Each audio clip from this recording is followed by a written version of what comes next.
Hello, everyone, and welcome to another Worlds Collide weekly race where today everyone is on speed settings.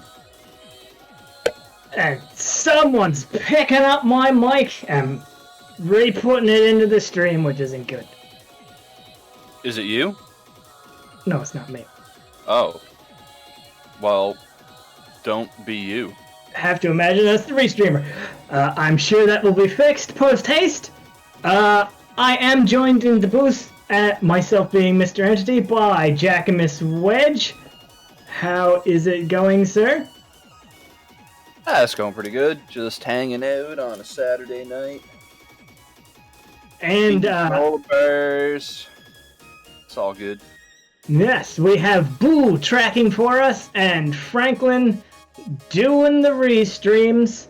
Tonight, Franklin has also made the settings. Another in his bevy of, let's try to make a really fast seed so that people can finish in less than 2 hours. Experiments. So, while we wait for our runners to be put under the gun for starting, I don't know sports terms, the man at the start of the race is going to shoot a gun at them, and then they will start. But today we have a requirement of 6 characters, 3 espers, or the skip to Final Kefka, or the statues anyway, with 3 characters, 5 espers, and 3 Durgans. So find 6 things or find 8 things. Yes. And well, no, we're starting with 3 characters, but I mean, 3 of the Durgans are always available, just mildly annoying. We will be having a 3-character start. They are random, but they might have slightly improved stats. A little bit more experience than usual. Enemies go up to a maximum of level 50, which is 10 above what it normally is. All espers will have 4 to 5 spells on them instead of the standard, I don't know, it's like 1 to 5 usually? Maybe 2 to 5? I don't know. A bit of starting money, some warp stones to start off with, 1 tool, and the other main thing is that the equipment is shuffled between characters, and then 60% of the other items will be equipable by every character. So, pretty generous all around, truthfully. Solid generosity there. Unfortunately, the shops and the chests aren't that great, just 15% random, and there are no rods in the shop. We also have no free progression on, which means people won't be able to immediately just go do all the free checks. I see tools on Sabin here, health on Cyan, and I think it was Jump and GP Rain on Gao? Jump and GP Rain on Gao, yep, so nothing particularly overpowering there. Tools could be great depending on what they started with and what they find. The other commands, not so much, most likely. GP Rain, unlike Final Fantasy V, is kind of a waste of your time most of the time in this game. Jump's always useful. Health's not that bad. It's overlooked. You're not going to use it a lot, but it can sometimes be very useful. And, you know, if you're starting with a tool, we haven't seen what the tool they started with is, but I think I saw a debilitator in this incredibly dissonant purple on blue text in Jeff's screen. Yeah, that's pretty difficult to look at. We'd like to apologize for the difficult viewing experience. Well, there's a drill for sale. So drill and flash straight up for sale, so tools immediately useful. And everybody has just gone straight for this nurse check. Looks like Jeff is going for the returners now. Standard second bit of stuff. I'm sure he will be mad he did not check the shops. Their wing edge in there. Perhaps. I mean, that drill is definitely quite useful. In terms of weapons, probably the nicest thing we've found so far is a blizzard sword, assuming anyone can use it. Elemental weapons are always beneficial to have on hand. And looks like the starting tool was an auto crossbow, so not a tool you see busted out in the randomizer particularly often. It's just a little too underpowered for... Yeah, so that drill's going to be putting in a large show of force throughout the course of this rando, since we started with tools. Could make a fairly large difference by the end game, just getting that right away. Because Basically, you have to you get actually 2 choices of purchase the tools. drill to be able to use it. 2 of our racers elected for the flash and items instead. I mean, Ooh. consumables are important, but if you don't have that drill, you're not really getting damage in. There's an experience egg in the returner's hut. I presume. Experience well, egg we've already and a red seen cap. two Very nice. people have already found it. I presume the other 2 will. Going to the returner's hideout is a standard move for the opening loot sequence. A katana soul right off the bat. I For the red think their baron. opening loot sequence varies on the runners. Some runners will loot to start, others will just throw themselves at checks. With this party, though, you're probably smarter off going for some looting. Yes, and also, we are seeing a difference in sequencing on the various people.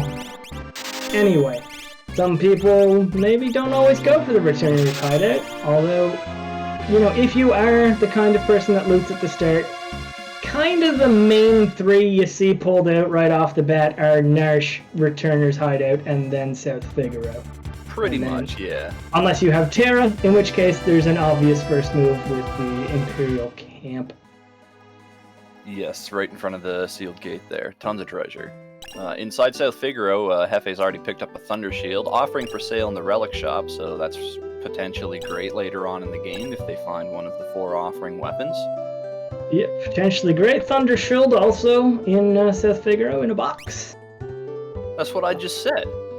You're not even Okay. listening to me. I thought you said offering.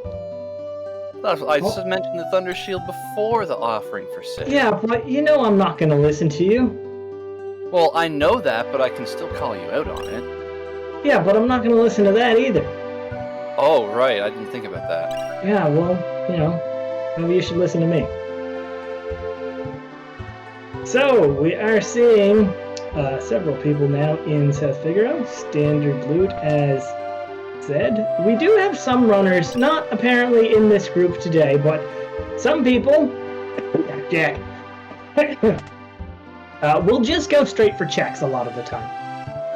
And that can be done. Both are valid strategies. This is just kind of the safer option. Try to find something that will get you through the first bit, and then go about it.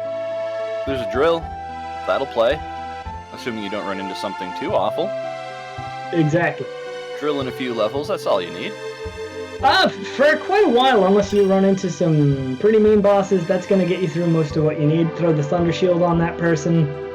Always, always, always beneficial to have elemental shields on people, unless you happen to have, like, the bare few other things that would obviate it, and even then it's still nice to get the health. Brianna checked the Ooh, treasure chainsaw. way out of the way inside of South Figaro, as did Saberwolf. Yeah, there was a chainsaw. Which, I don't know about you, but I pretty much will always opt for the drill unless I know a boss can be insta-killed. That is Yep. the correct way to play. Yep, some super balls for sale there. Not my cup of tea, but some runners do tend to go for those pretty hard. $12,000 though for a random number of damage is not an expense I'm willing to put out. They can get you past your first check or two, and that's about it. They're not particularly great items. Nope. But, you know, sometimes they can save the day if you run into something that, you know, has massive defense. They do ignore defense, and they can do a lot of damage if they want to, so... Still not something I'm going out of my way to get, but, you know, I've seen runners win races just by buying a few super balls that nobody else did. Yeah. Looks like Hefe is going to go loot Albrook's 4 or 5 treasures here as well. Yeah, and a Tizen stop for the Red Baron. Probably going to check out what the Man in the Woods is selling. Although he is also spending all of his money, so he's not going to be able to buy it. Maybe he's just trying to shop. Picking up sleeping bags, those are always useful.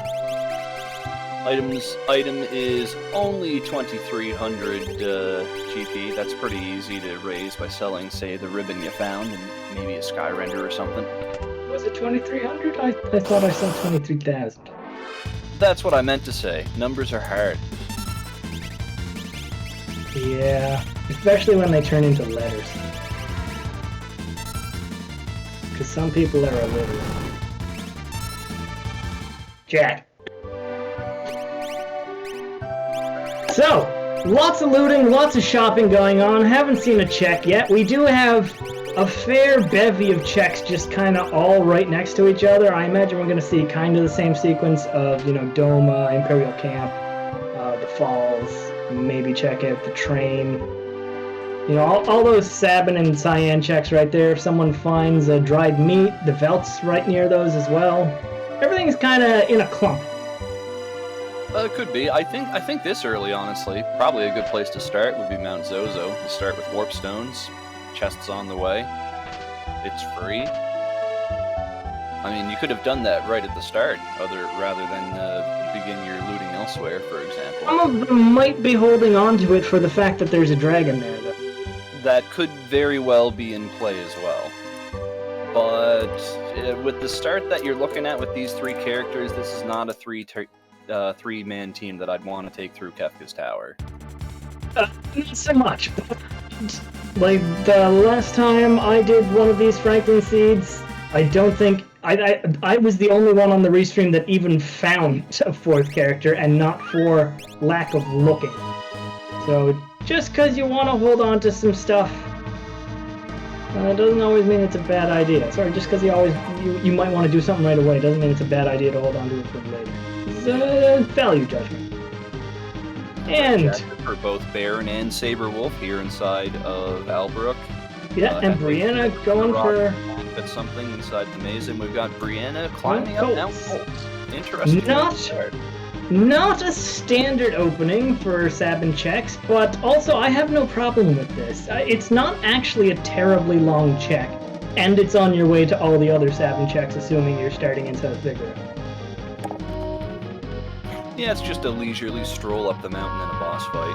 I don't know that I'd really want to try and fight the boss at level 3, though. None of our racers have gained a single experience point as of yet. Yeah, and you and I are in the same boat of it's pretty much universally beneficial to take a fight or two right at the start. Well, you start at level 3, which is pathetic when level's very important for all the different damage calculations in this game. Well, gaining 3 levels to 6 will do more for your character than any equipment or items that you could possibly find. Unless you find a paladin shield and a snow muffler and an Illumina. And even that Illumina is not going to do that much for you, because your fight's going to be awful. Well, Brianna will be the first to kill something. Pack of birds gone down to Sabin's Flash. And more birds!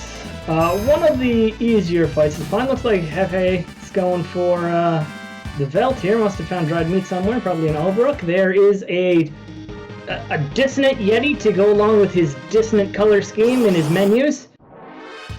Oh, did he not find any? Or is he just looking for it? Perhaps the assumption was that you started with one, because that is an option randomizer, but not in these settings, not tonight, no. Is it? I don't remember that being a setting.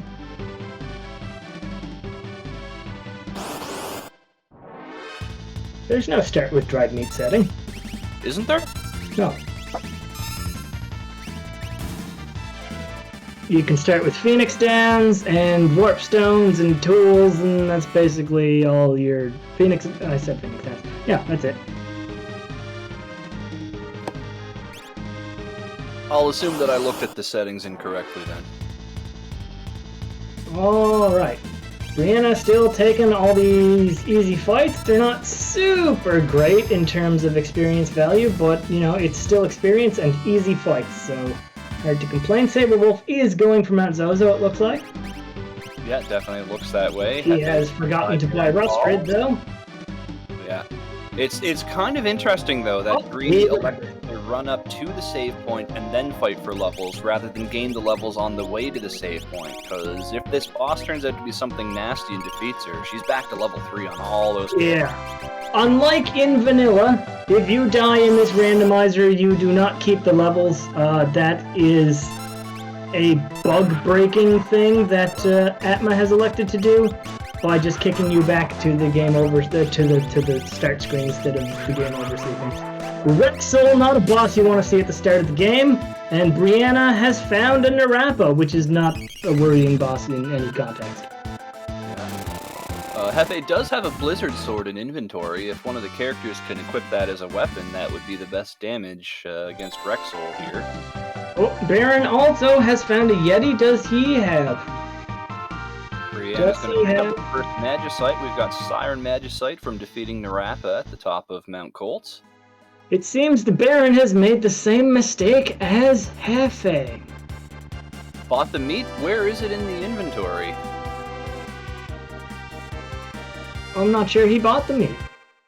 Oh, there it is. Never mind. Just having a hard time looking for it. This is one of the reasons I tend to tell people that if you're in the menu, take, half a second and organize your items.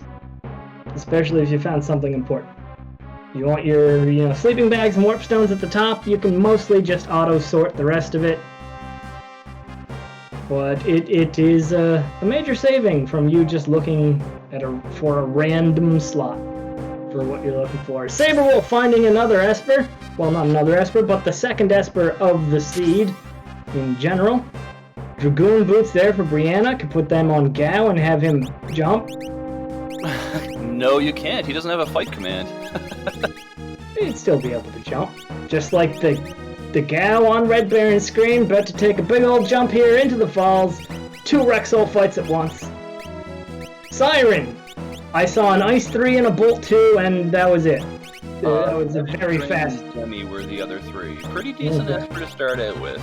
Also, it's got silent status effect if you summon it, which has obvious use in Final Battle. Yep, it takes down Rexel at last. Got Saberwolf checking chests in World of Ruin, South Figaro. There's a Force Armor there, pretty nice piece of gear.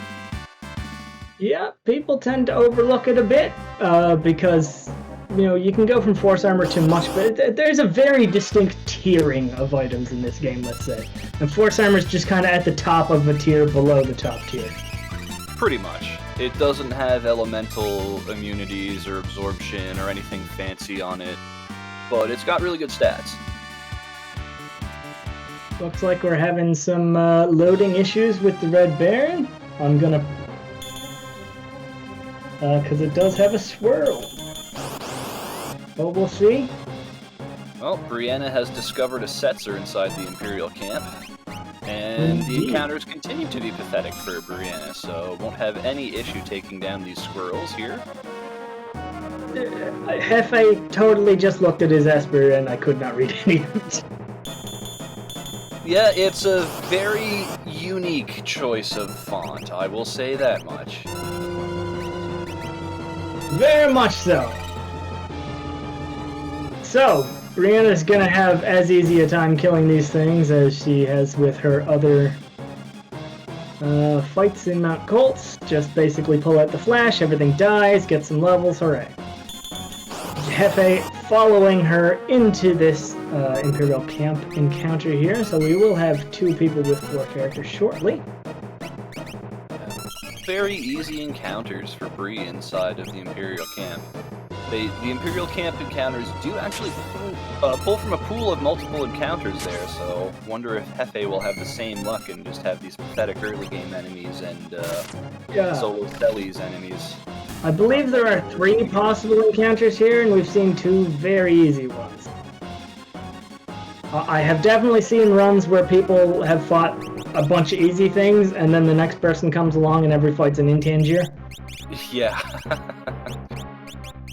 Well, which, depending on your runaway flag, isn't a big deal, but, otherwise, big problem. Bees! Yep. Or dogs with bees in their mouths. Do they shoot bees at you when they bark? I don't believe that technology has been researched in this world yet. Ah, I see. Point of interest, there's no actual name for this world. It's just the world of Final Fantasy VI. There's no official name for the planet. Unlike almost every other Final Fantasy game. Yeah, interesting.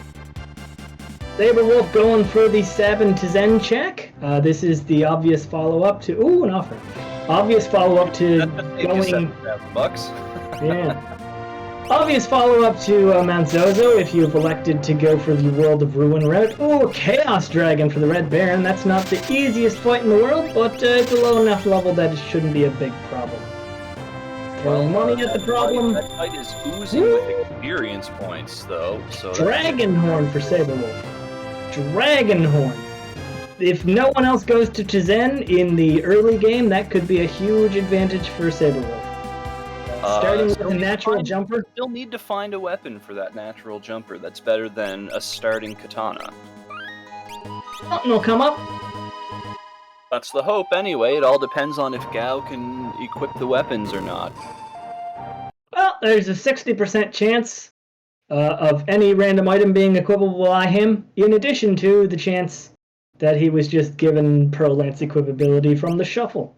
Yeah, and you could see as Red Baron takes out a group of enemies there, 6,000 experience for that pack of Phoenix Cave enemies. A huge amount this early in the game.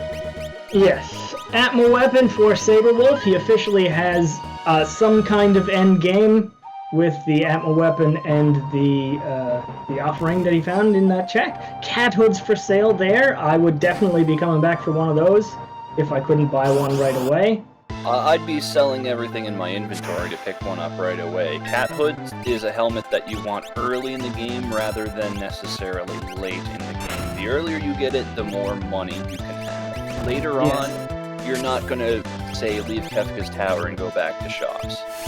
Exactly. I mean, I will still happily take one late in the game due to elemental resistances and such, but yeah, it does double the money you get from every fight, so...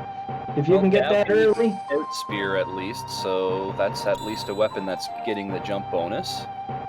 Brianna takes care of Ultros 1 and gets a Fenrir Magicite.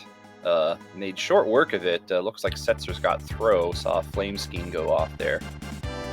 Nice. Throw is always something you want to find. I would personally, if I were Saberwolf, be finding out who could equip the Atma weapon right now, putting the experience egg on them, and leaving it on them forever. That is definitely the power play for this seed, it would seem. Yes, unfortunately... I mean, you get an Atma weapon and an offering from doing the Burning House check. It's just sitting right there. The game is telling you exactly what to do to kill things endgame. Yeah, I saw Fire 3 on that Fenrir Esper. Also, I think Haste 2, but that's not really worth talking about. Not particularly, no. It's real situational whether high speed or haste will ever be any use to you.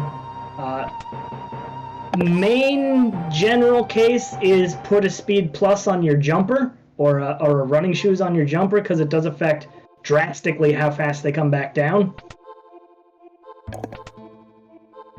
But outside of that, hard to use.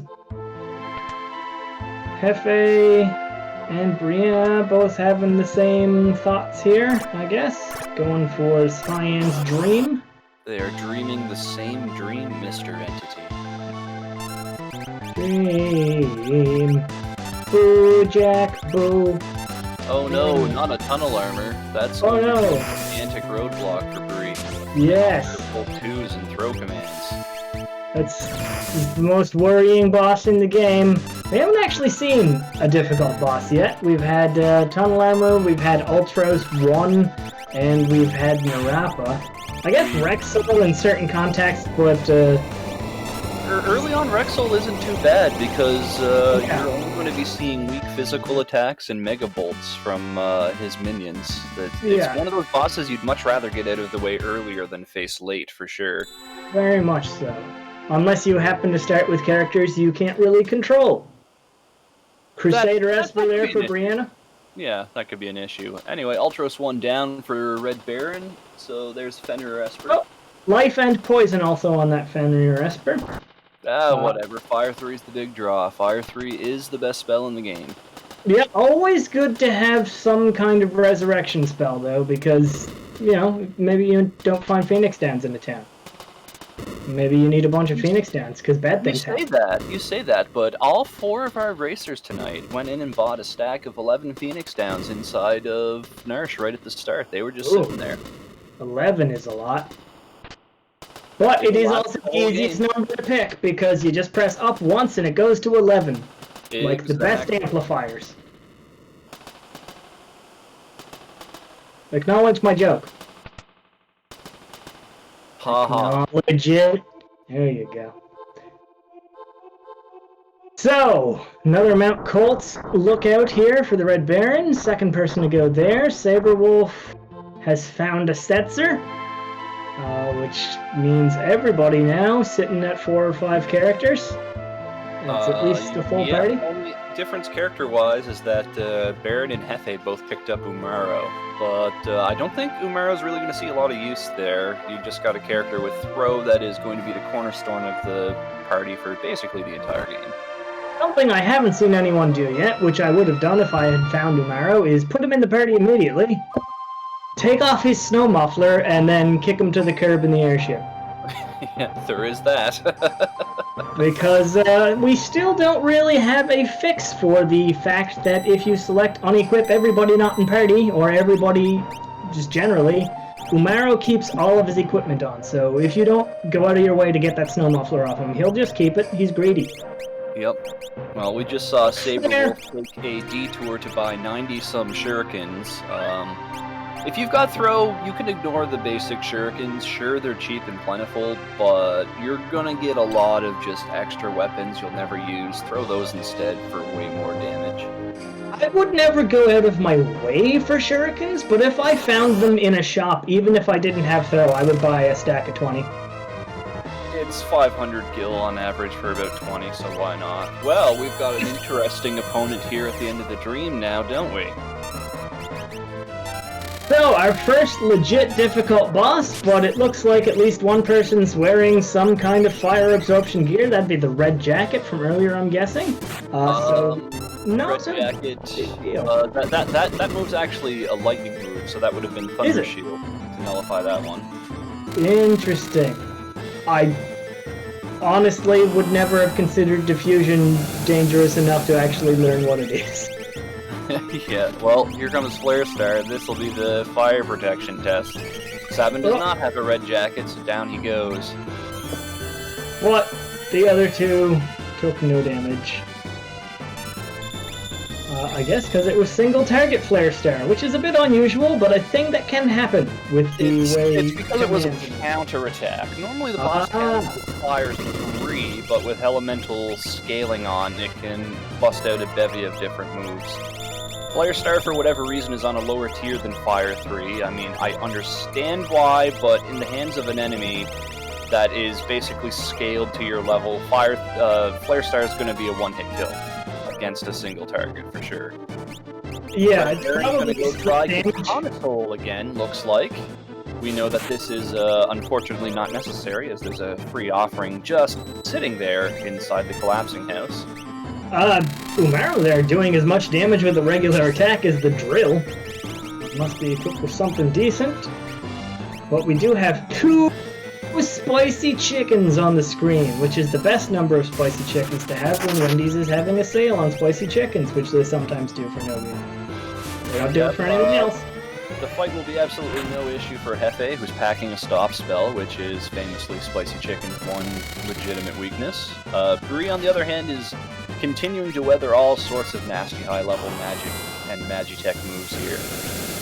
Yeah, but, you know, with judicious use of commands, you could probably stop having everybody die all the time.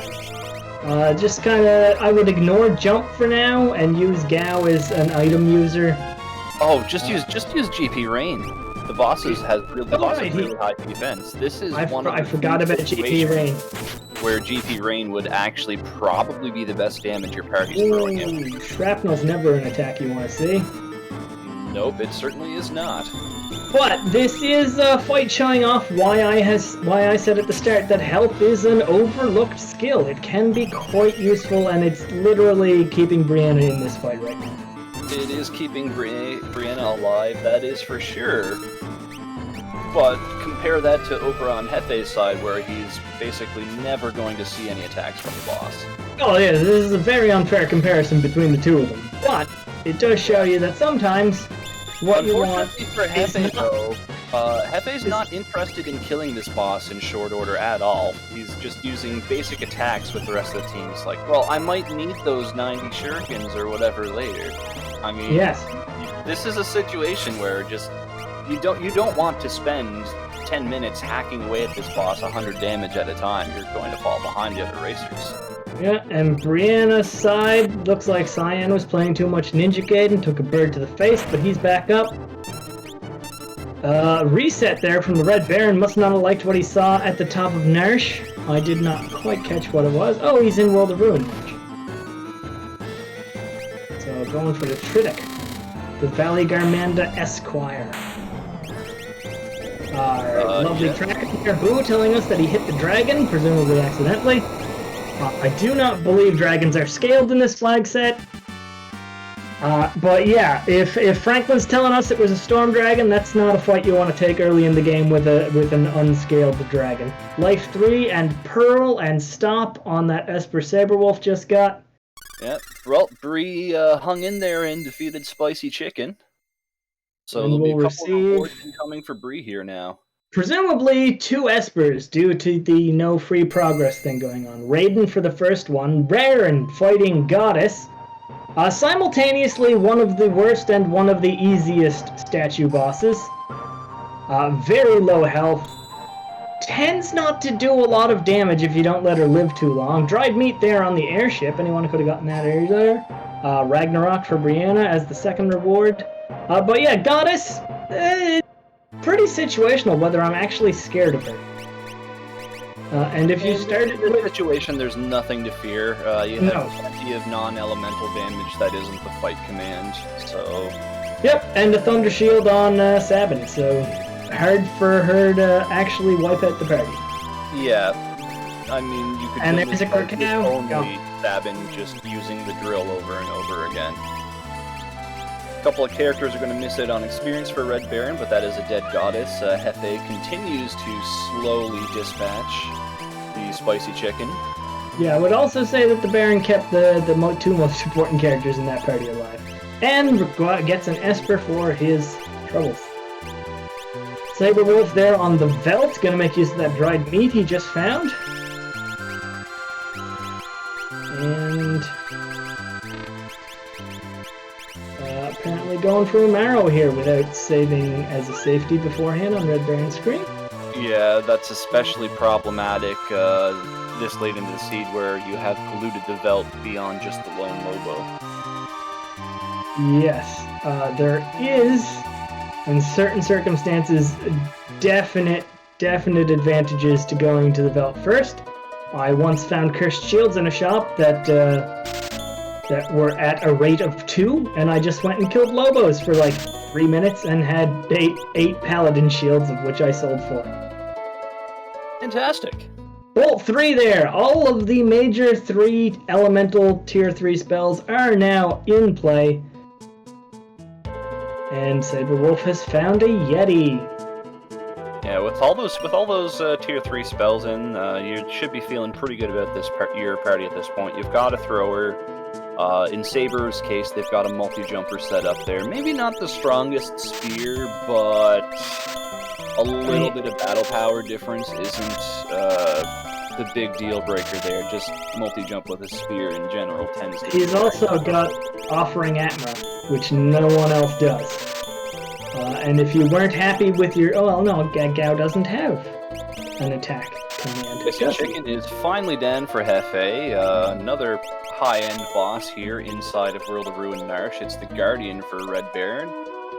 Not the most... packing some lightning magic, though, so that'll help dispatch this thing pretty quickly. Yeah, it's not the most dangerous boss as long as you can put out damage pretty quickly. It has a hefty HP pool, but it does also not really do any damage for a little while. It has to kind of switch to the Ultros thing, switch back to normal, and then switch to the third thing before you're really in danger. Yeah, Dataluma attack pattern is when it busts out throw. Enemy throw is death to the party. Enemy's throw scales just the same as your party's does, and your party tends to have about 10 times less hit points than the enemies you're fighting on average. So yeah. Yeah, you're dead. Not a good time. Aegis shield there for Saberwolf. Not something I'm ever going to complain about finding in, you know, a 10-second check. Yeah, it's the free check. A little bit of free loot there. A little bit Aegis of shields also for sale. Because Saberwolf likes stats, I guess. I mean, Circlet's one of the only halfway useful helmets in the game, so I wouldn't even put it on that list. Green Beret, Red Cap, Cat Hood. The other helmets are all not even relevant. I would put Circlet and Magus hat on there, but yeah, if you like the numbers to look bigger on your character screen, I suppose. Just raise level. That's the most important number. Yep, but you know, given the option between every other hat and a hat that raises your magic a reasonably significant amount, might as well go for the one that does something. Saberwolf's upgraded Gao's weapon to a gold lance, and while you might normally be thinking, well, it's a mid-tier lance, also keep in mind that it's Gao. Gao has a really high battle power naturally, so battle power is capped out. It's the same as having an Aura lance right now.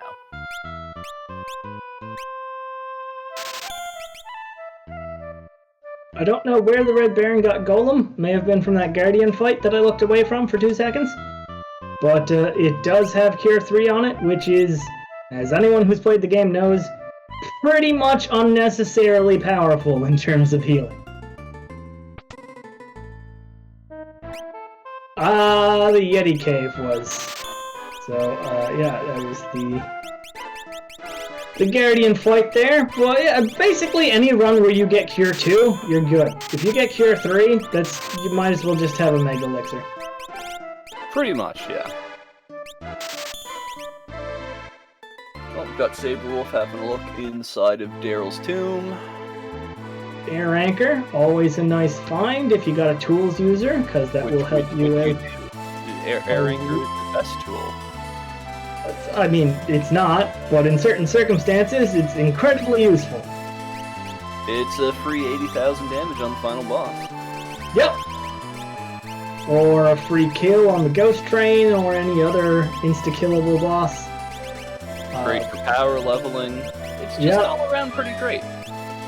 It's solid, just in the case of the randomizer, situational. Hefe casting a slow and less powerful Pearl spell when had stronger and faster level 3 spell options available. Curious. Also, Katana Soul has Reflect on it. Which is, not sure if you're aware of this, unhelpful. If you're primarily using magic, it certainly is. Well, it's Whodet's favorite snail, the purple one. Saberwolf fighting a Welk. Not usually a dangerous enemy, but certainly one that can take a while. I mean, it's not a big deal, it's just a time waster. Most of the time. Yeah. Especially when it goes and hides in the Gru hole. And yes. Breeze at Dragon fighting a clock. And I mean, why not? You know you've got a pretty potent party, you've got access to level 3 magic. Yeah. And already has the 5 required Espers. Good to go. Baron. Red Dragon should be completely free. Looks like Sabin's packing a red jacket this time, so boss largely won't be able to wipe out Bree's party. Baron also going for a Durgan. The Dirt Durgan, not one you want to see. Oh, absolutely not. That is bad news for Red Baron. Just over 1k health, it could straight up kill him. Party wipe. Yeah. And definitely. Yeah. Dirt Durgan at low levels is straight up death if you can't fly. It's unscaled. That Quake is nearly 2,000 damage. Have float, earth protection, or die are your only options. Exactly. Red Dragon, on the other hand, one of the least dangerous dragons in the game. Even unscaled, you could beat it at pretty low levels. And especially if you've got some sort of fire protection, which is on the books today. I looked away from Saberwolf's screen and did not see what he got there. And Baron about to get Baron back Magicite from the is bird. going to pick up the Esper at the top of Mount Zozo, putting them up to 5 as well. Yep, so Baron now at go kill dragons time if you want to, or try to find one more character's time if you want to. Saberwolf currently at KT Enter Ability with 6 and 3. Hefe still needs an Esper or a character to go to KT, and Brianna, as previously stated, is probably now trying to kill dragons for that KT skill. Well, you've got pretty much everything you need. Brianna doesn't have some of the overwhelming physical offensive options that Saberwolf has, but level 3 spells can get you through the game on their own. Yep. I mean, depending on what Saberwolf does next, he may have a definite advantage in just going straight to KT now, because Brianna is going to have to seek out some dragons, but those dragons give you a stupid amount of experience. Yeah, so, they'll go down quicker and quicker in suggestion. That was probably a solid 5 or 6 level gain for Bree across the party. Yep, looks like the Baron's going for the red Durgan now here in the Dirt Durgan location. Well, yeah, if you can kill dragons, you might as well kill the dragons. Yeah, absolutely. The time it's going to take you to kill 3 dragons, especially if your first one's really easy like that one was, it's probably about the amount of time, a little bit more than it'll take you to move through KT. And then once you have the skip, you can make solid time just doing the skip, and if you need to, warping out, doing the skip again, warping out, doing the skip again. It does make the entirety of Kefka's Tower way easier, especially when you have a very low character count as we do today. Looks like Saberwolf is, interestingly, using his acquisition of Realm to go for another check. Not sure what he's looking for, but doing Owser's Mansion. Yeah, with 6 and 3 you've got the requirements. It'd be probably a better time spent fighting dragons for quick experience. Yeah, I'm not sure what he's sitting on for Espers, but maybe I know Baron has Golem, but he got that from Umaro's Cave. We've seen Siren. I'm not sure we've seen... No, Fenrir's available. Brianna has Fenrir. Where was Fenrir? Does Saberwolf have Fenrir? Because if so, then I don't know what he's looking for. Really have no idea. The only person who doesn't have Fenrir is Hefe. Really wants the Kefka Tower skip? Maybe. Yeah, Doma was the Doma leader was Fenrir, so Saberwolf's the only one that doesn't have it because he went straight to the World of Ruin. Well, Bree at least can survive this Quake spell, but it's still going to wipe out half the party. And there's a reset. Wait, sorry, I misspoke. I was looking at the wrong column. Hefe's the only one that doesn't have Fenrir, so I legit don't know what Saberwolf is looking for here. It's certainly not the play that I would make, as well. Yeah. No, if you need levels at this point, you're pretty much better off going for, straight up fights, or just kill dragons. Just kill dragons. They're easily accessible. They're about in the shot. Unless Saberwolf is really thinking his gear is insufficient to the task. I'm not sure why he elected for a check over just some straight level gaining, but we can always ask him in an interview. He probably has a decent reason.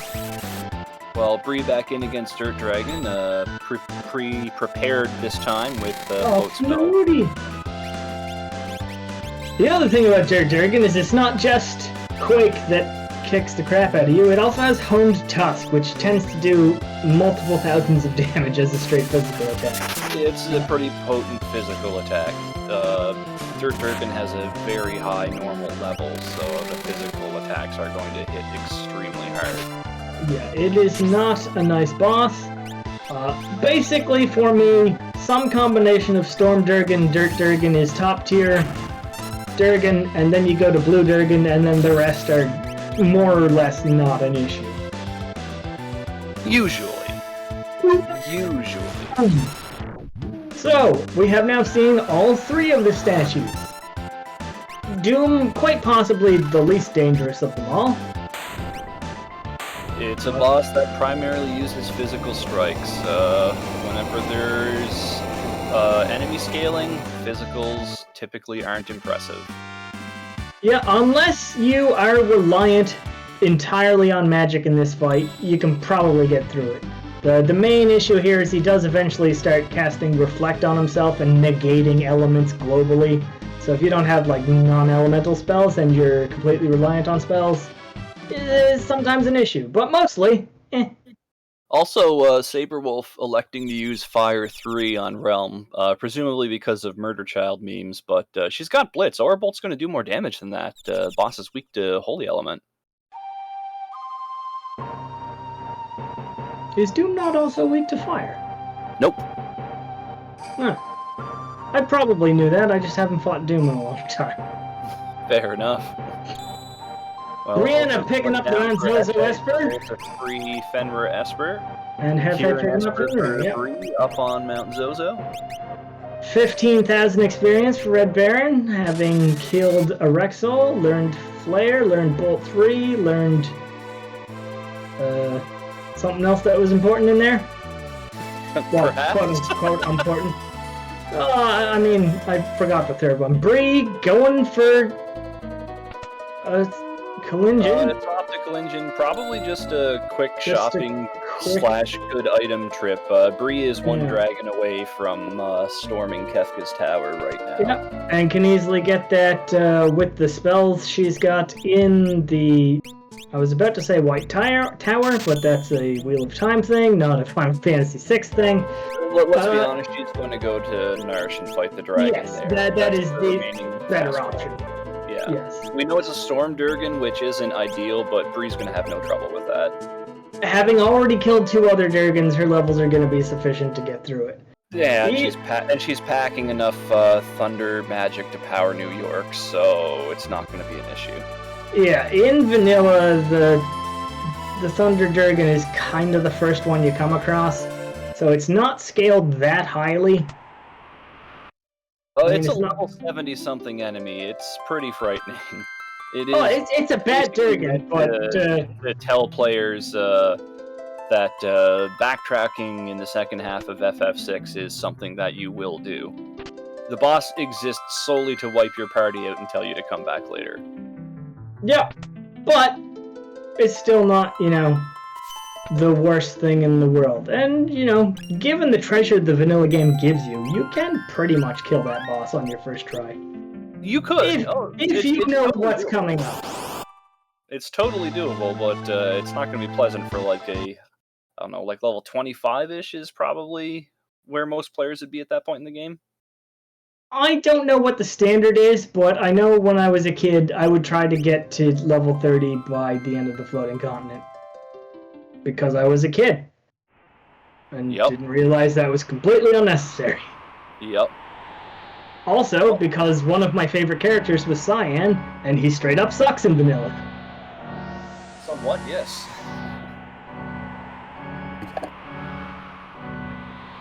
I mean, as far as I can recall, when I played vanilla as a child, I would take Mog, Sabin, and Cyan to the Floating Continent. 2 of those characters aren't particularly good. Well, I mean, that's what kids do. They're just going to be like, this thing looks cool, let's go with it. Yeah, one of them's a samurai.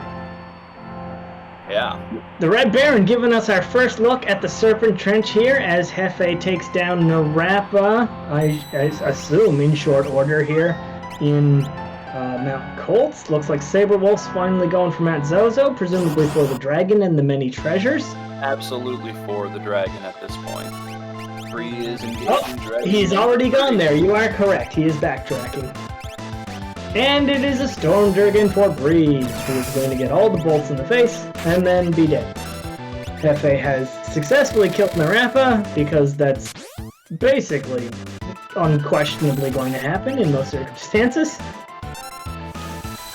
But did Hefe kill Narapa instantly with the chainsaw? You have to go for some style points there, Mr. Entity. But Narapa isn't a train. But chainsaws are cool. But it's not a train. How are you gonna write a blues song about a chainsaw? It doesn't have any trains in it.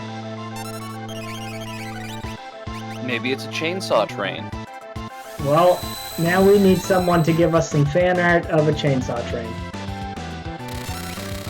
That sounds pretty awesome, actually.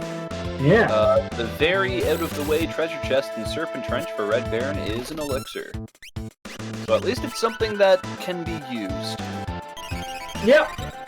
I mean, depending on how many you find, I tend to sell 3 or 4 of them near the start of the game. Sometimes that turns out to be a bad idea, because there's no further healing options for the rest of the game. But if you find one near the end of the game, then it's just, oh, well, this is insurance for the last boss. Yeah, it's Zone Seeker Esper for Red Baron from Serpent Trench. Dragon Down for Bree, Hefe engaging the same, and Saber Wolf currently trying to rebuild versus the Dirt Durgan. Partisan there for Red Baron, which will upgrade his Gao a little bit. Well, Bree has a very quality endgame jump setup. Gauntlet, Dragoon Horn, and Aura Lance. Mwah.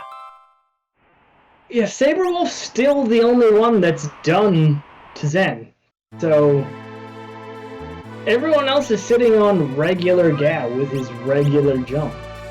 Not ideal. Bree's got a Dragon Horn. She's just fine. I don't know where she found it. I was looking away whenever that came up. I believe it was a reward from a Durgan kill. Oh, well then presumably everyone will wind up with that if they all go for the skip.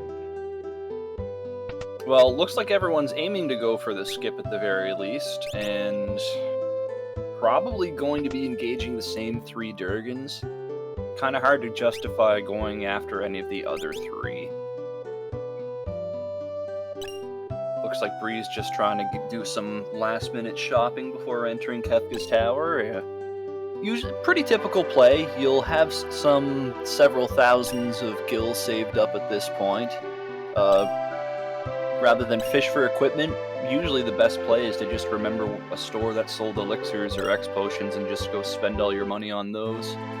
Yeah, Red Baron apparently going for the Ghost Train here. Not a common play when other options are available, but you can reset out of here if it's not giving you what you want. That being said... Red Baron definitely wants more characters. Strago, kind of interesting, has dual cast. Why do you think Red Baron wants more characters? Because they were only at 5. And, I mean, they're already at 6 Espers, so what else are you hunting for at this point? It's more characters. Thinking, well, I'm going to need all these characters to get through Kefka's Tower, but with the skip, you really don't need a lot of characters. Exactly. With the skip, you can put your full party down any slot, as long as you have 5 characters in your party. And, that's often at least as fast as spreading them out between the bosses. We continue to do some last-minute shopping preparation type things here. Yeah, Baron accepted Strago into his party. X-Magic and Natural Magic, not necessarily going to be bad, but I don't know that I'd do the Ghost Train just for a character. I guess you must be right, he must really just want a character. Yeah, Bree picking up a handful of light robes. Not an item you'd normally see bought, but at this point, I think Bree has 3 characters that are still rocking the starting leather armor, so maybe we do want a few more numbers in the defense column right now. If you get to KT times and you're still wearing basic stuff, you're gonna pick up whatever you can. Although that being said, she is now going to another town where there might be better stuff. But definitely... I think at this point, Bree might be getting in the way of herself here. I think she's over-preparing now. She's got more than enough to get through the final battle, I would say. Yeah, I would agree with you there. Saberwolf and Hefe both fighting Storm Durgans. Looks like they're both having a fairly rough time of it. The Storm Durgan is not the easiest boss in the game. Good quote-unquote boss. But, you know, gotta kill them Durgans. Looks like they're both going for the skip. Although Saberwolf does still need another Esper to allow him to do that. Also, looks like our tracker is a bit behind on the Red Baron, who is at 6 characters, having picked up Strago here. Although, to be fair, could just be waiting for him to kill the boss. I'm not going to call him that on that. Yep, and it's going to be a game over for both Hefe and Saberwolf here, I think, against the Storm Durgan. Durgan. Oh, I'm scared octopus. This is all scary and octopusy. Like that James Bond movie. Multiple octopuses. Yeah, Bree is definitely overthinking things here. Can I tweak this piece of gear, that piece of gear? Bree, just go. Just go. You don't need to do all that. Level 40 to 50, you're fine. Even if your gear's not great, you're gonna kill things. Looks like Hefe has found an Atma weapon in the sky. First person to go for that check. Shouldn't be a problem. This is not usually a boss you're gonna concern yourself with. No, it takes quite a lot of scaling for it to approach its normal level of power. Since it tends to be, it's a much higher level than anything else at that point of the game in vanilla, which means that in Worlds Collide, it's typically not a threatening boss. Well, this Chupon's just helping them run away now. What a stupid Chupon. Yeah, I mean, it just busted out Goner, which is usually frightening, but you can see how low the damage was. I mean, I wouldn't generally call Goner frightening. It's a remarkably unpowerful attack for being, like, the biggest attack in the game in terms of lead-up and effort for animation and so on. Well, Bree is going to be fighting Atma Weapon's bigger brother, Atma. And, well, looks like Bree stacked this particular party. She's got Super Jumper Gao and some tools for support. You can see that drill banging out over 4,000 damage. Pretty nice just from a basic drill. Yep, and the Baron following her in, but gonna walk through instead of going out of his way for the Durgans. We'll see how that works out for him. Arguments could be made whether this is a good idea or a bad one. He's already got one Durgan killed. Value judgment. Consider, though, that the other two dragons have both slain the Red Baron, the Dirt and Storm Durgan. So if you're Red Baron at this point, it's like, I've got to fight two particularly strong dragons to get the statue skip, or just go through Kefka's tower. Yeah, that's fair. I have not been keeping track of which dragons killed who. I do know it's just been a lot of dragons have killed a lot of people. Well, at this point, the Dirt Durgan has killed everyone, and only Bree has survived the fury of the Storm Durgan. Well, more people just need to be riders on the storm, which is a song. Yep. Saberwolf going back to the Opera House to kill the Durgan. And it looks like Hefe's just taking some fights in Daryl's tomb, I think. I don't know where else you'd see that background. But, yeah, if you get to a point in this game where you're going, I can't kill anything, then take a couple fights. Not something a lot of runners tend to do, unless they're newer, but, I mean, it's useful. It's never unuseful to take a fight or two if you can't deal with something. The Ghost Train... Yeah, that's not an issue. No, with Quick, especially one of the least worrying bosses you're going to come across. Red Baron... Raiden on fire. Just cast Raiden. Cut the train in half. I mean, it's not guaranteed to hit, but the odds are good enough. Exactly. Red Baron finding some cranes at the Inferno spot, one of the least worrying bosses in the game, as a generality. Pretty scary at higher levels. At higher levels, or with Normalize and Distort on, if you get hit with Iron Ball, someone's gonna die. But usually not that worried. No, and Red Baron makes pretty quick work of those cranes. As expected. Meanwhile, I think Saberwolf just one-shot killed the Red Dragon with a quadra jump gap. That was a lot of damage. That's why they're called Dragoons. Yeah, I guess that makes sense. Dragons. So the word dragons that's similar to the word Dragoon. I know you're illiterate, so I'm not sure you've realized this, but most of the letters are the same. Oh, okay. Yeah, so Dragoons are like the people who deal with dragons. Although, point of interest, historically, to be Dragooned basically means to be forced to be in the army. I see. Well, Saberwolf going for a very unnecessary bum rush pickup here. I mean, there is definitely such a thing as over-preparing one's party. Yeah. You just saw Saberwolf effectively one-shot a dragon at full power. You don't need bum rush. But, I mean, memes, you can have a 10-year-old girl use all these crazy kung fu, so why not? Ooh, bringing up a counter-argument to my Dragoon point of interest in the chat, and he is also correct, but there can be multiple meanings to words, even in the same historical context. In fact, no, if he's saying it's based on Dragoon pistol, then he's just wrong, because Dragoon existed in medieval times. Gulahan just got horribly burned by a high-level caster Cyan.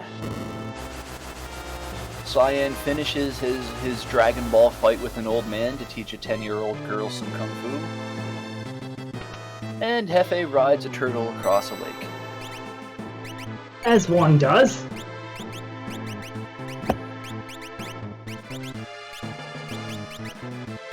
And Baron coming up to a different part of the tower now, where all the pipes are. And this is where we cross over into the Final Fantasy VI Super Mario crossover randomizer that doesn't exist. And we'll just step on a switch instead. Saberwolf heading back to Zen. Definitely at the last minute to prepare for Kefka's Tower moment. Just gonna spend all this money to see what this nice item is. Or spend not enough money. Oh no, Brienna's found a Tritic. Whatever is she going to do besides throw these fire skeins for max damage every time? I mean, she could just forfeit. Suppose that's always an option. You are not incorrect. Something sleeps here. Lovely font, Hefe. Lovely font. Yeah, that's a question we're gonna have to ask. Yeah. Blue Durgan versus Strago. Seems like it's going pretty well. Yeah. Down doing all the damages. Well, it's final battle time for Bree. Bree definitely has the offense to get it done pretty quick. You've got Super Dragoon Gao and a handful of characters flinging level 3s out for about 5k a turn. Shouldn't last too long.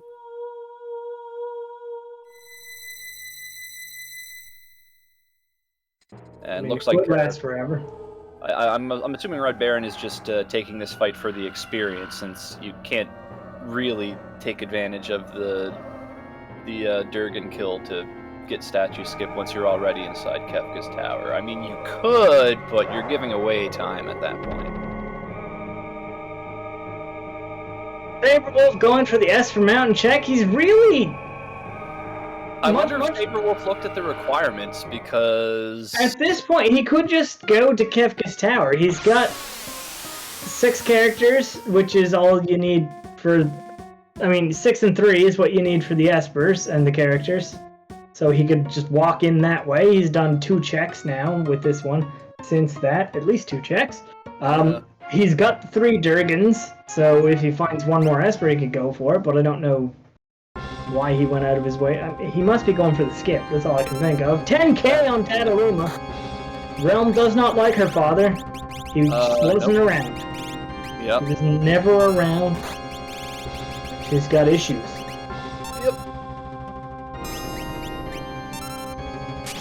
Baron missing the flicky. Oh, but remembers the flicky and now goes back up.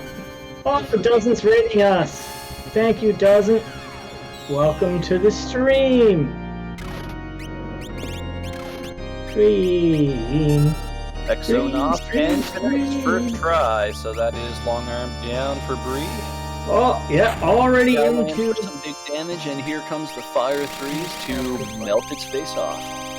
Yep, so Bree spent 8 minutes going through those statues, not a whole lot of time.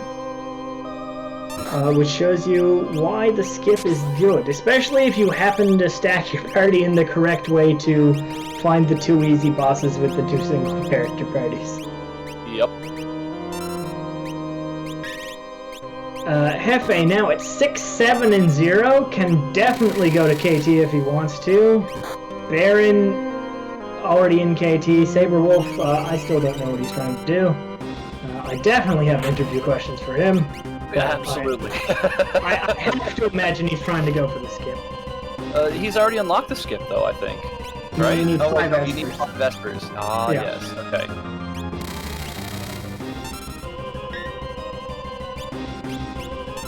So, Saberwolf now looking at his requirements. We'll see if that alters his decisions as Brianna continues to fight through tier. Oh yeah, Saberwolf now maybe just realizing, or maybe thought he'd given enough effort to getting that skip. We will certainly question him about that later, but either way, he's entering Kefka's Tower. Yep. At 103. Or 104 by the time he gets this done. Hefe still wandering around, has the ability to go to Kefka's Tower, hasn't killed the dragon yet though, so he probably we're gonna see him just walk straight into KT. Looks like that is about to be the case. Saberwolf taking the skip. I have to imagine that was the purpose of all his wandering about. But also, he could have saved himself a fair amount of wandering about and some time by just going to KT in the first place. I guess it's one of those things where you just kind of hope you find it on the first check. Perhaps, yeah. But, you know, that decision's got to be valued by what checks you have. Either way, he's now fighting an Atma. Raiden does not miss, so Bree is 2 for 2 on the instant kills in the final battle. Yep, and on tier 2, not really seeing any difficulties in view for her. Health, as I said, not the greatest command, but if it's what you got, it's doing 1,000 health heal from Cyan, the notoriously bad at magic character. Yeah, there is that. Well, Cyan is not notoriously bad at magic tonight. He's Bree's caster of choice. I really think if Cyan ever gets tools due to random commands, it should just be grayed out for the whole game. Yeah. It follows the lore. It follows the lore.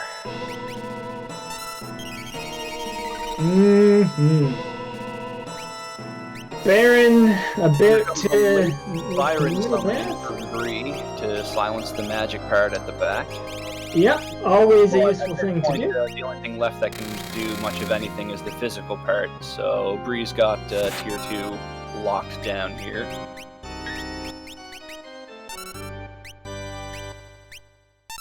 Cranes for Hefe. Atma beats up Saberwolf, so that is a wipe. Unfortunate.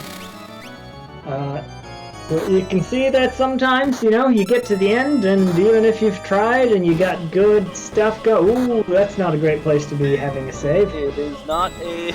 I don't think that's what you want to see when you load your save file when you're in Kefka's Tower, so, Especially because I'm pretty sure he's at 4 Espers at this save point. I don't know what the last time was when Wolf saved. This... Oh, also that dragon's not dead. Dragon's still alive. I think we might see Saberwolf put in a forfeit here. Oh no, it looks like he's gonna try again.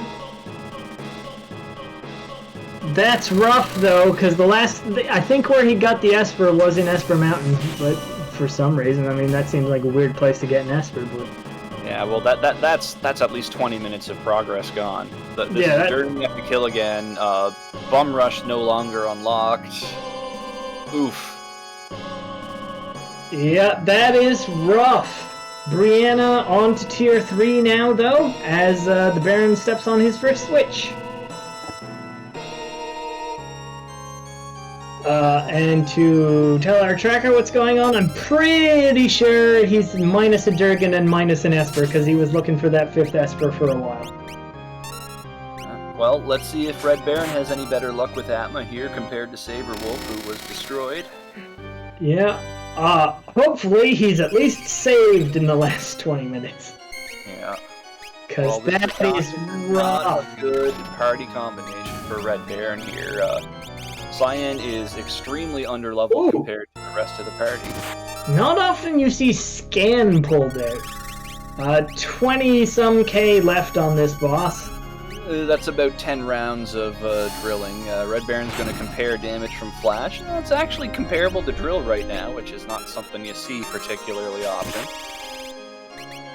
Storm Durgan down again for Saber Wolf. Breeze Fenrir is coming up here. Atma heals himself for 1300, nearly obviating one of Red Baron's turns. Here comes the big South Cross. It misses. Very nice. And Saber Wolf has killed his Durgan again. And at least he knows Red Baron, to go this time. Finding the power strats now. Just cast level 3 magic at it. Yeah, but, Atma has many ways of hurting you and healing himself at the same time, so it's still not necessarily going to be the easiest thing in the world. Oh no, that is game over. Ooh, the Ultimas! I hear that's the ultimate magic that only Altimia can use. Has been shot out of the sky. The sky? Well, yeah, the Red Baron. It's like, like fighter planes and stuff. You mean Snoopy? Yeah, exactly. I think it's only the bird that flew, though. Ooh, yellow bird. Oh, Saber Wolf was 2 dragons down! Nasty! Yep. And some meteor has become crashed into. Bree having some difficulty here on tier 3. Everybody dead except Sab, and all of this has gone. Fight for Bree has gone from basically a lock to, oh god, it hurts. Please stop. I am not particularly sure. Revivifying to get rid of that meteor from low health on the sleep there. Interesting strategy. You have to rebuild the party. Sabin by himself is probably not a situation you want going into the final battle. Things are going to get interesting for Bree, though, because she cast Fenrir already. Yes, so Calmness is still going to wipe possibly half her party. The interesting thing there was just something I didn't know, which is I apparently have no idea at all how the calculation for heal from Revivify does. It's a flat 1/8 of whatever's hit points. What it restores. Because that was 5,000 health, so that was a solid play. Someone showing off pretty good knowledge of the game there. Because the other options were waste an elixir and barely do anything. Yeah. No, it looks like Bree mismanaged her damage a bit there. At this point, his 2 isn't going to do anything. What you do at this point is just let Gao kill it outright in one hit with his jump. That's what you do. Yeah, with the Dragon Horn, that's basically all you can do. Put him up in the air, maybe queue up a couple of your next most damaging thing when he's landing. You won't need to. Gao's doing something like 7,000 damage per land. He's got this. Yeah, but sometimes he lands and doesn't do all of the jumps. Yeah. That was only 10k. It's not going to be great. Sorry, I was wrong. Followed by a trains. Walls crushed by a train Cinderblock Blues. Yeah, Bree can now definitely write a blues song, because trains have appeared. But, on to Tier 4 with only one character dead. Pretty solid luck there at the end, even if the rest of that fight didn't go well for her at all. Hefe has killed the middle statue. Set to step on what I presume is the first switch, unless I've missed like a solid few minutes of gameplay. But Bree is on to Final Kefka, which with this party should not be that difficult. Cyan was the best one to lose there for sure.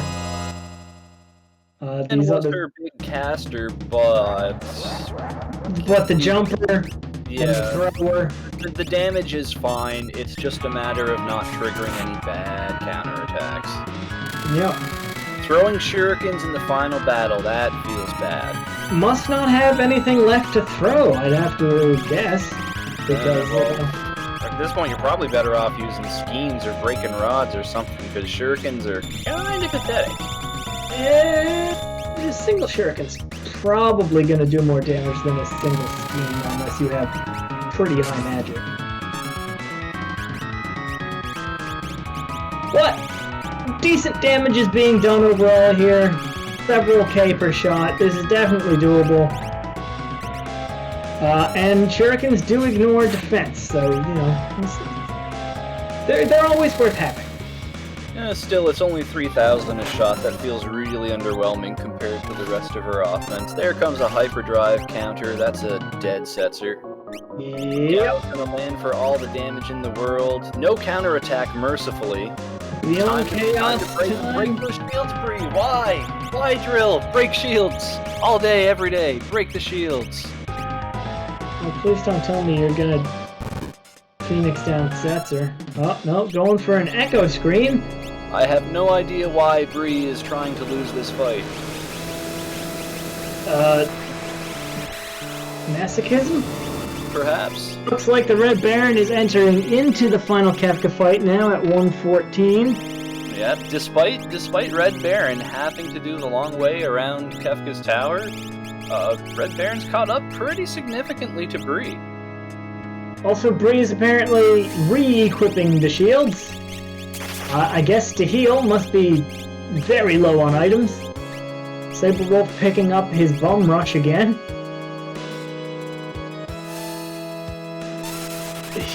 He lost so much time with that, which shows you why you shouldn't be Jack, and, you know, save occasionally. Yep. Also, Brew Jack. Yeah, screw that guy. Yeah, I don't like him, and neither should you. Okay, Gao up in the air again. Revenger comes out, gonna remove that, image from Sabin. And it's a dead Setzer. Cause sure is. Nobody likes Setzer. And Gao still not giving out the good numbers of jumps. Another Where did all of Gao's damage go? Oh, Bree put a shield on. That's right. She put a shield on her gauntlet character. Bree just randomly decided to play defense unnecessarily against Final Kefka. Yeah, not usually a fight you want to go defensive on. You just keep track of the numbers, do as much as you can, and everybody let's GG's Brianna and see if we can get her in for an interview. Bree is our winner tonight. Bree is indeed the winner with an official time of 1:16:01. And we knew it was going to be a fast one tonight, and the time certainly reflects that. But yeah, like we were saying, that's not usually a fight you want to play defensive in.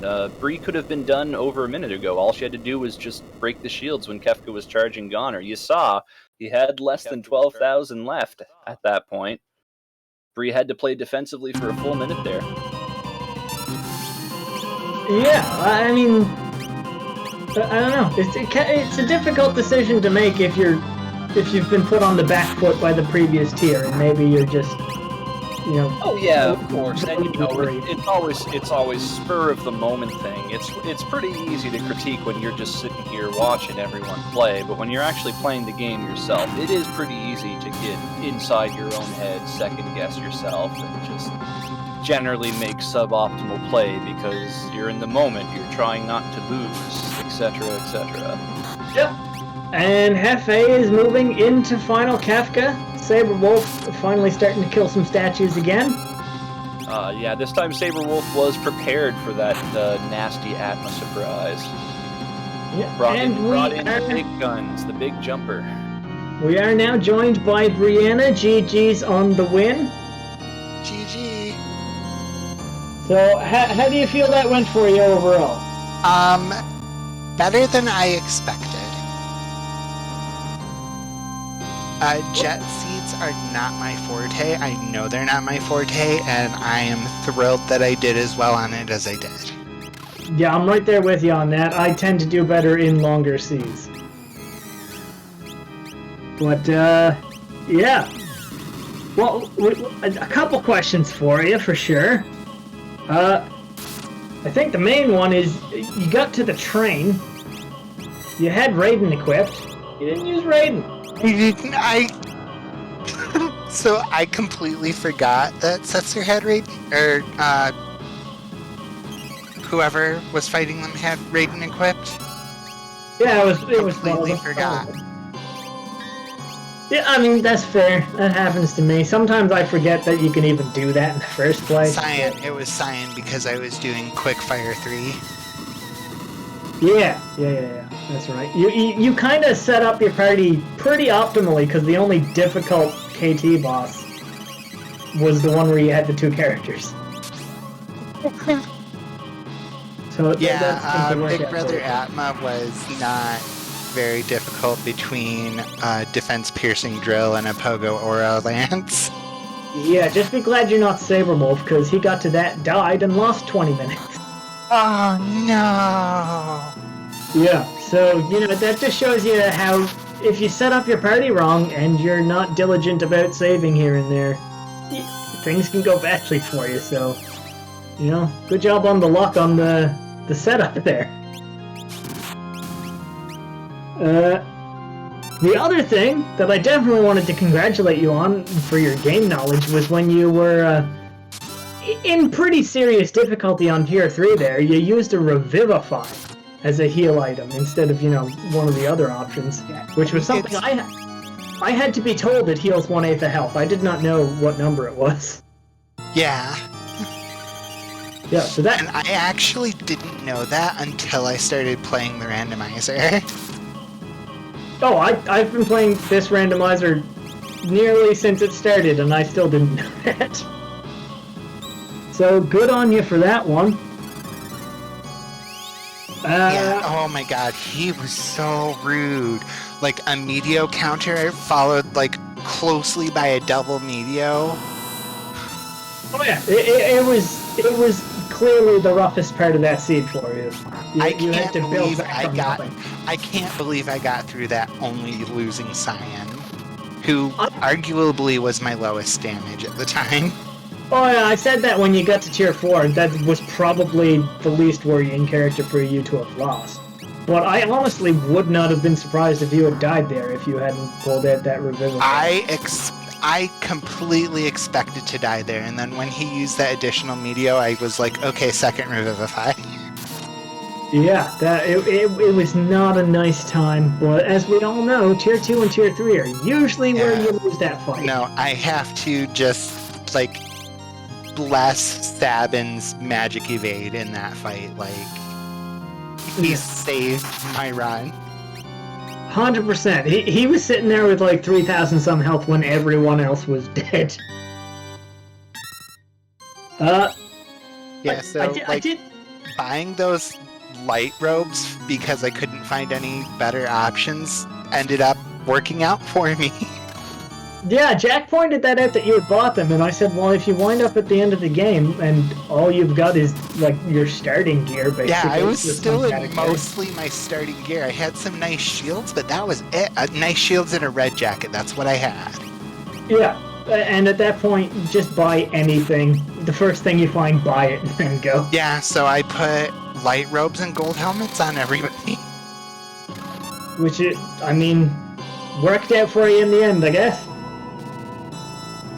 Well, I did have a question about your approach to Mount Cole, which was, save, and then on your way to the boss, take the fights. Instead of take the fights and then save. Yeah, so initially I was like, okay, if these fights suck, I'm just gonna put the Moogle Charm back on like I did in South Figaro Basement, like Madam Veterans at level 3, no thank you. Yeah, that's not nice. And then there were like Serapises, and I'm like, these things are chumps, so I just grinded my way down the thing, and by then I felt comfortable enough that I didn't think I had to worry about dying to the boss. And then it turned out to be Narapa, who's even more of a chump when you have instant death like the chainsaw, so... Basically, from that point where you started taking fights there, you had no real issues with fights for quite a while, because then you did the Imperial camp and they were all basically one flash and dead. Yeah. At that point, you were a higher level than everyone else, because I think you were the only one that really took fights early on, which is a strategy I tend to be a major proponent of. I tried to get over 200 hit points as soon as possible, and then from there I try to focus more on doing stuff. Yeah, a few early levels does you a major world of good in this game, just because of the various calculations, all having it as the main component. Yeah, this seed was a lot of fun, even with gear scarcity, which I'm never, ever fond of. The clutch mega elixir in World of Ruined Thamsa, though, I was happy to see that. Yeah, the game was fairly generous with healing today, even if it wasn't with, gear. Yeah, there was plenty of healing items to go around. Yeah, I'm not sure you found it, but Cure 3 was on the books as well. Life 3 also. Oh, no, I didn't find either of them. Yeah, so, depending on which route you went, you had more or less access to just ridiculous healing, but, you still came out on top, so good on you. Yeah. As soon as I found Raiden, I put it on Cyan and then just forgot about it because it was an Magic Power 1 and he was my healer. Cyan is definitely someone that, if all he can do is magic, basically, you definitely want to up his magic. Yeah. He's not that great at it. No, it was pretty bad. Yeah. But that was all I had written down. You have any other questions for Brandon? When I first started, I was buying a bunch of, the skeins and the shurikens, because even though I read tools on Sabin and I knew he had tools, my brain kept going, throw. So you have no idea how happy I was when my second check was Setzer and he had throw. Yeah, for sure. A throw is always something you want to see, but if you've accidentally bought stuff to make a thrower good... Yeah, I was just like, cool, that money didn't go to waste. Hooray! Although, to be fair, if I ever see shurikens in a shop, I will buy a stack of 20 or 30 because they're cheap. But I had if you've splurged on the skeins, then... Yeah, I had also bought 20 fire skeins. Yeah, that's a lot. So, yeah, I don't know. I didn't have any other questions for you. I don't know if Jack does. Questions are hard. Thank you for your input. You are welcome. Boo. That's to that I say, boo. Yeah, boo that man. You have any other thoughts on this Franklin style of trying to go real fast, Seed? The more I play, the better at it I get. I was first on Restream this time, and that's never happened. I don't think these other three people will have been as familiar with faster seeds. They're certainly newer to the community than you are, but... Yeah. I mean, they're not And that I far behind you. have played a Franklin Seed before, so I did have a little bit of meta knowledge on that one. Yeah, they do play very differently. You have to make different strategic decisions, which are mostly, will this help me enormously, or can I just straight up ignore it? Which, like, Mount Colts is never a check I would ever go first, but Franklin Seed went there first. I mean, if you're starting out from South Figaro and you're moving towards Cyan and Savin checks, I think it's a reasonable stop-off. It's not that long of a check if you ignore the chests. Yeah, and I don't think it's a bad check. It's just easy to forget about with like the returners hideout and stuff right there. It gets kind of lost in the cluster. Yeah, it's very non-standard, but we are seeing people do that more often these days. So I was really tempted to get the 2 hidden chests, but I'm gonna have to boot the seed back up and find out what they were because it's gonna kill me. If you want to be killed by something, Saberwolf found an offering and an Atma weapon in the Tizen collapsing house. Oh, see, the only reason I didn't go there for Dragon my final shopping is because I didn't want to get stuck.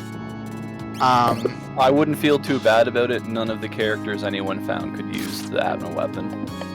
Could. Oh. That was the only one I saw him check it on. Gao could use it. I had the Aura Lance for Gao. So. Oh yeah, at that point it doesn't matter, but he could have been doing... Then I got, like, really lucky that the dragon on the Narsh snowfields was a dragon horn.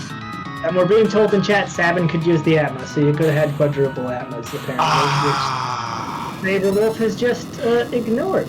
I guess Sabin's not his I definitely would have Atma weapon offering gauntlet with Sabin if I had come across it then. Yeah, I don't think you can pair Gauntlet with Atma weapon. I think it's one of the rare swords where you can't double grip it. I didn't even know that was a thing. I didn't know that either. Oh, the Red Baron has successfully killed the Kefka with an official end time of... He hasn't put in that he's done yet, so something around 129. But yeah, I don't have any other questions for you. You got anything else you want to add before we try to get the Baron in for an interview? I mean, aside from Boo Jack, obviously.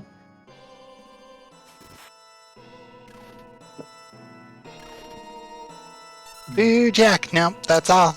Okay, that's the important part, yeah. Well, GG's again, and we'll see you the next time. Oh, never mind. He did done. How did I not? I don't see it there. Oh, there it is. Okay, it got clustered in with nobody's FF. So an official time of 1:28:08. We'll try to get him in for an interview. Thanks for finding that for me, Bree, and have a good one. You too, thanks.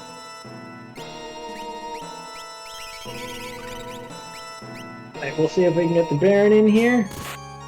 Meanwhile, Hefe's on tier 4, and Saberwolf is on tier 2. So we're going to have a pretty solid cluster of people after the little gap that Brianna left. We are now joined by the Red Baron. GG's on the game, sir. Quick work. Alright, good. Oh, you're real quiet. I'm the last one to finish it. No, you are second on the restream, so... You know, good job on that. The other two are in the final bits of Kefka. But, yeah. You did pretty well in terms of the restream. Interestingly, I don't really have any questions written down for... Oh, wait, no, there was one. Towards the end, you actually did the Phantom Train. Were you just really going for an extra character there? No, I needed the 6th character. The reason it showed up on the tracker like that was because I went to the back of the train to get Strago. That was basically what I was running around looking for. I had 5 characters and I found 4 Espers, 5 Espers in a row, something like that. I was just looking for that one thing to get me to Kefka's Tower. Okay, and you just decided that, this is a character good enough, we'll just go with it. Yeah, basically.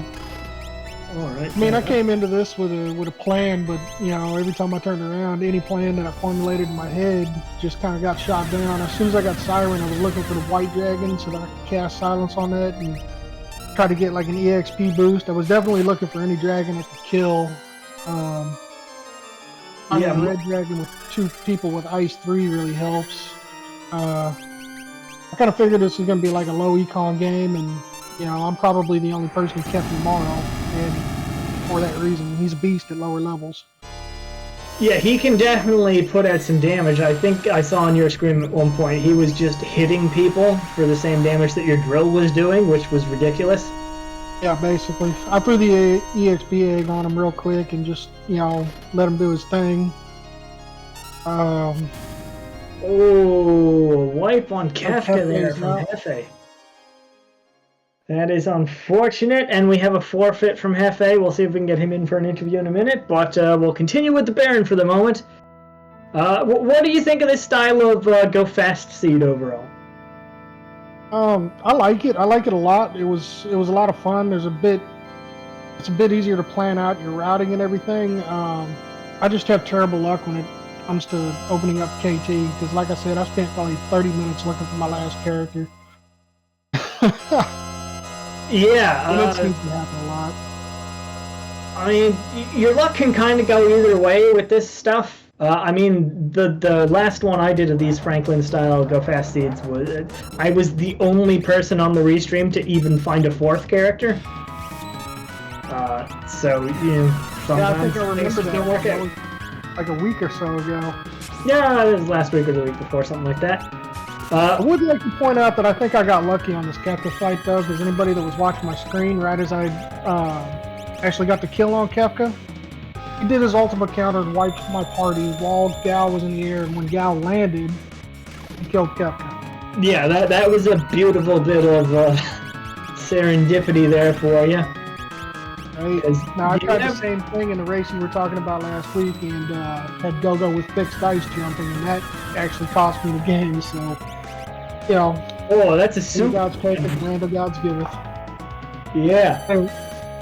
Anyways, let's let Hefe in here, and GG to everybody, and thanks for having me. All right, thanks for playing. We'll see you the next time. All right. Okay, looks like Hefe doesn't want to give an interview today. No problem with that, though. Not a requirement, so we'll just watch Saberwolf finish out his fight here while we tell you to, you know, go follow all our racers. Go follow our restream team. Boo and Franklin there in the background making this work. Franklin doing the restreaming, Boo doing the tracking. And all of our runners are giving us a good show tonight. It's not easy to do these fast seeds, especially if you're not used to them. And traditionally, I mean, for the longest time, sub 2 hours was the goal for a standard race. That's moved on quite a bit now to if you get under 130, you're doing very well. And we tend to find races more in the 130 to 215 range. But, you know, we're now seeing people with these sort of setups running 110 to 140. So, you know, faster, different skills, different decisions, interesting. And Saberwolf has killed a Kefka. So we will see if we can get him in for an interview. Looks like he's already sitting in the waiting room, so we'll just pull him in and say, GG Saberwolf. Just pull him in and say, GG Saberwolf. Well done on the tenacity. Hey, everybody. Well done on the tenacity. Seems to be muted at the moment. That hurt. I'm like, how muted at the moment. Stupid. Here's around. Alright, I'm here. There you are. Yeah, GG, I'm sir. here. How stupid. Why? I oversave. How the hell did I forget to save that far back? Yeah, you lost like 20 minutes. It felt real bad. I have you written down as going into KT originally at 104. And when I saw you doing the Kefka fight, you were at 124. So you lost a solid 15 minutes there. That was rough.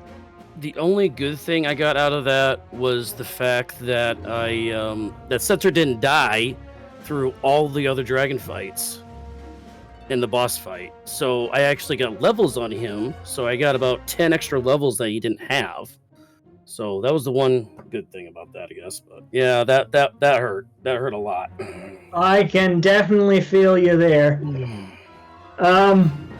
I have been the load time on the stream?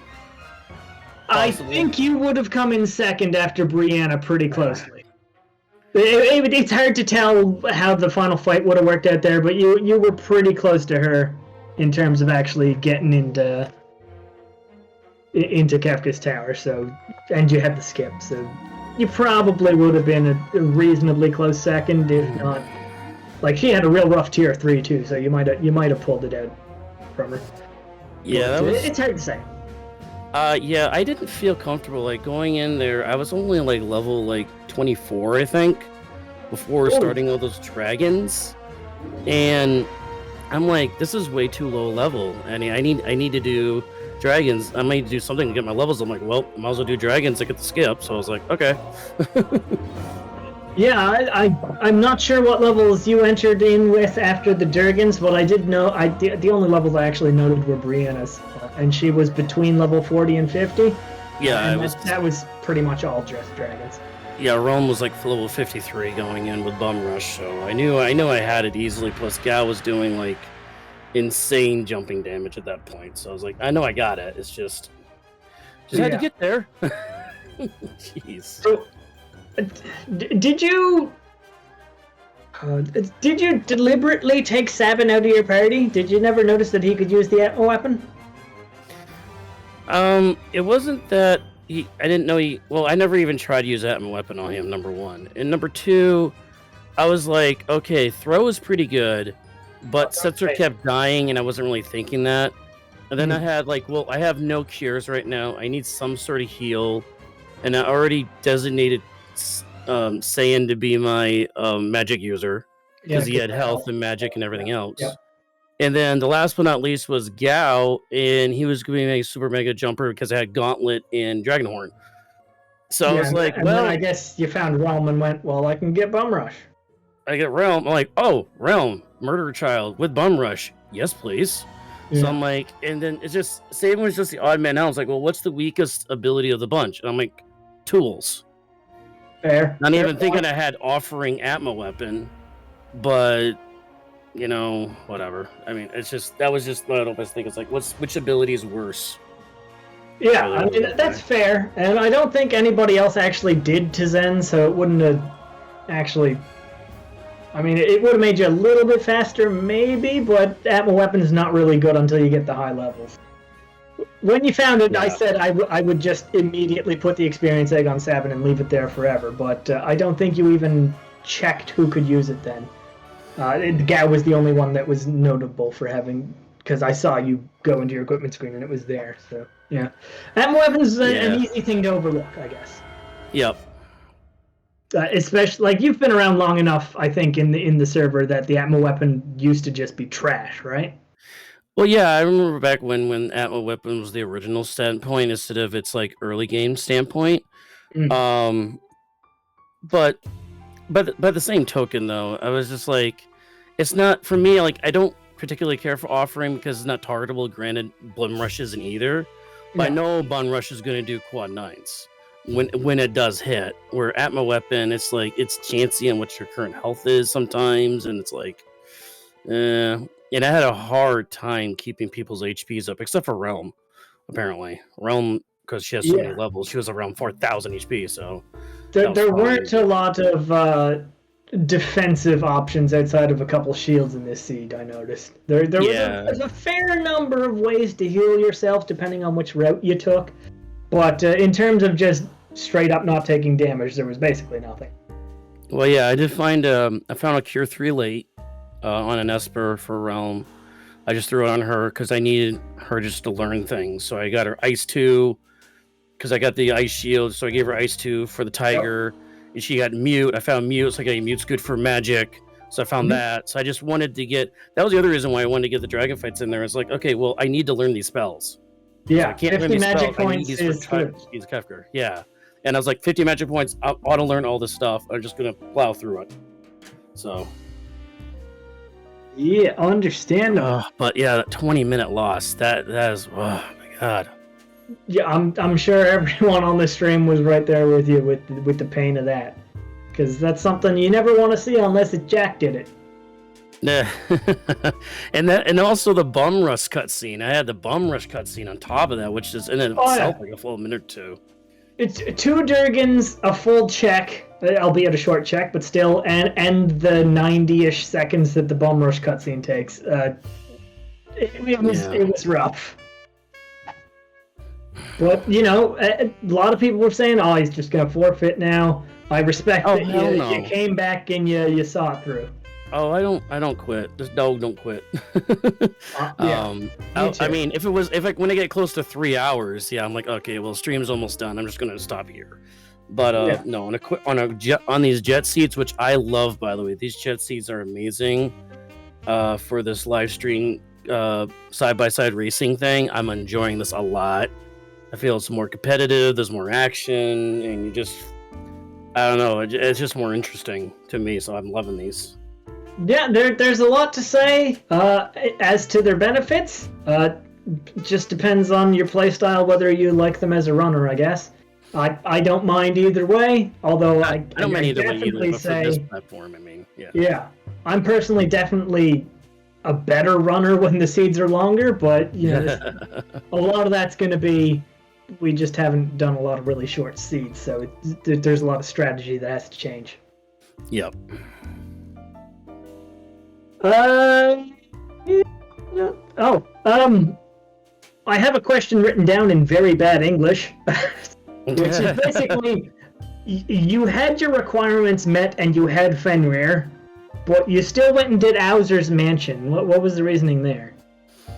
Oh, that was going back to the whole, I need some levels thing, and I'm like, but I'm only level 20. I'm not ready for Dragon, and hindsight being 2020 as it was, I probably should have done something else. I was thinking, I was kind of caught between two worlds. I was like, okay, I want to do shortcut, but I'm short in Esper, but I want to get some levels to learn some stuff on Realm because it just got Realm, and I'm like, I kind of got stuck there. Yeah, that's fair. And I was like, well, what other option do I have? Dream? Well, if I do Dream, I'm gonna be stuck there, and I only need 1 Esper, not 4. So I'm like, it's like, okay, well, Mansion's not too bad, and I can get some fights, I can get some levels before I can try to do some dragons. That was my thought process, I guess. So that's fair. I mean, there's multiple ways to think at that point. I probably personally would have gone and fought some dragons, or just fought some regular fights, but given the lack of gear in this seed, I can definitely see reasons for also going, but maybe I want some chests. So, value judgment, I guess. I looted everything I could possibly have looted at that point. So I'm like, I don't know. It's weird. I don't know if that was the right idea to do, but that's what went through my head. So. I mean, fair. You're not always gonna make the best decisions, and you're never gonna know whether the decision you've made is the best decision until you've already made it and done it. So, one decision I did make. Well, one decision I did make was when I went to Opera House and I saw Fire Dragon. I'm like, oh, Fire Dragon. All I have is fire spells. Nope. So I'm like, I'll put you on hold there, big buddy. I'm going to come back to you. Yeah, because, I mean, we saw a lot of people die to dragons. I think you died to both the Dirt and the Storm Dragon. Nope, I actually died to Storm once. That was it. Okay, we saw a lot of Dragon Storm once.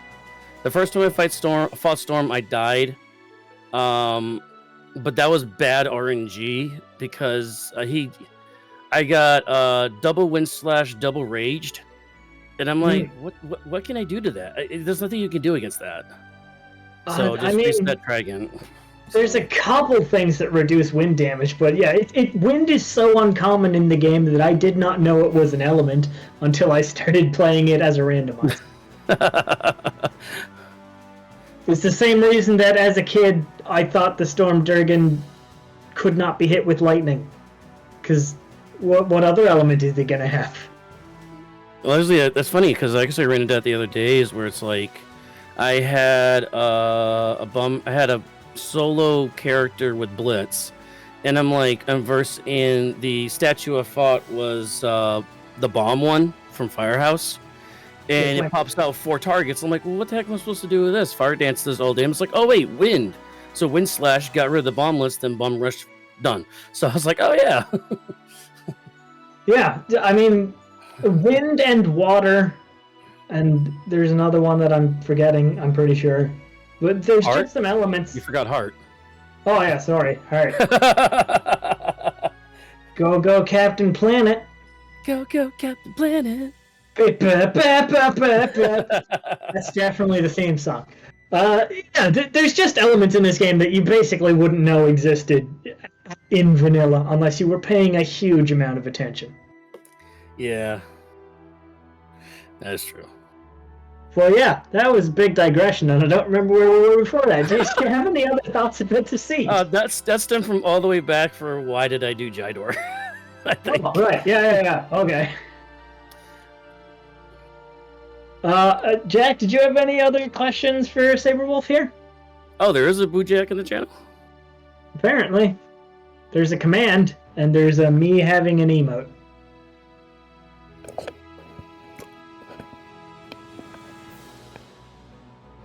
It's there, yep. Hey, there you are. There he is.